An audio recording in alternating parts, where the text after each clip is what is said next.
Sangareddy rural inspector Ashok press meet నిర్వహించి మాట్లాడుతూ 4/7/2024 సాయంత్రం 5 గంటల సమయంలో వచ్చిన నమ్మదగిన సమాచారం మేరకు ఎస్ఐపి విజయ్ కుమార్ మరియు సంగారెడ్డి జిల్లా ఫుడ్ సేఫ్టీ ఆఫీసర్ ధర్మేందర్ పాల ఇద్దరు కలిసి జుక్కల్ గ్రామం నందు టాటా ఫుడ్స్ పేరుతో అల్లం వెల్లుల్లి పేస్ట్ తయారు చేస్తున్న పరిశ్రమను సందర్శించి అల్లం వెల్లుల్లి పేస్ట్ తయారీకి వినియోగించే మెటీరియల్ శాంపిల్స్ తీసుకుని హైదరాబాద్ ల్యాబ్ లో పరిశోధనకు పంపించడం జరిగింది. అనంతరం 12/7/2024 ఫుడ్ సేఫ్టీ అధికారి ధర్మేందర్ పాల ఫిర్యాదులో మహమ్మద్ వసీం తండ్రి షరీఫ్ సంగారెడ్డి జిల్లా తన ఇంటి ఆవరణలో టాటా ఫుడ్స్ పేరుతో నాసిరకం అల్లం వెల్లుల్లిని తక్కువ ధర కలిగిన ఇతర ముడి పదార్థాలను వినియోగించి తయారు చేస్తూ రాష్ట్రంలో వివిధ ప్రాంతాలకు తరలిస్తూ తప్పుడు మార్గంలో డబ్బులు సంపాదిస్తున్నాడని, ఆ అల్లం వెల్లుల్లి పేస్ట్ ప్రజల ఆరోగ్యానికి హానికరమని, ఆ వ్యక్తిపై చట్టరీత్యా కఠిన చర్యలు తీసుకోవాలని ఫిర్యాదు చేయగా కేసు నమోదు చేసిన ఎస్ఐ విజయ్ కుమార్ నిందితుడు అయిన కంపెనీ యజమాని మహమ్మద్ వసీంను అదుపులోకి తీసుకుని సుమారు 5 నుంచి 6 క్వింటాల అల్లం వెల్లుల్లి పేస్ట్ తో పాటు కంపెనీని సీజ్ చేయడం జరిగింది.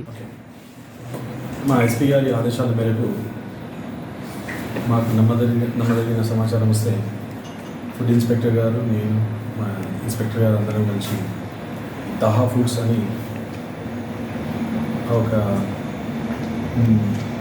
అల్లం వెల్లిగడ్డ పేస్ట్ తయారు చేసే ఒక కంపెనీ మీద 4వ తారీఖు నాడు రైడ్ చేయడం జరిగింది. ఈ విషయంలో వెళ్ళి అక్కడ చూస్తే అంత నాసి రకం అల్లం వెల్లిగడ్డ తయారు చేస్తున్నాను సంస్థ.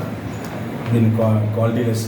యాక్చువల్గా జనరల్గా అల్లం వెల్లిగడ్డ మన మార్కెట్లో వెళ్ళి కొంటే 100 రూపీస్ ఉందనుకోండి కాస్ట్.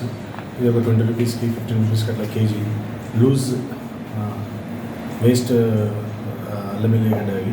దాన్ని కొన్ని దాంట్లో డిఫరెంట్ రా మెటీరియల్ అయినటువంటి సాల్ట్, తర్వాత వేరు